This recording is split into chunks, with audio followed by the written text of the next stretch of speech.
వెలుగని నిత్యమైన స్వాస్థ్యం నీదని నీ సన్నిధి వీడక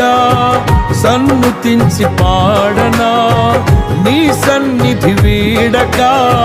సన్నుతించి పాడనా నీ కొరకే ధ్వజమెత్తి నిన్ను ప్రకటించనా సత్యవాక్యమే జీవవాక్యమే ఆనందం నీలోనే ఆధారం నీవేగా ఆశ్రయం నీలోనే నా యేసయ్యా స్తోత్రార్హుడా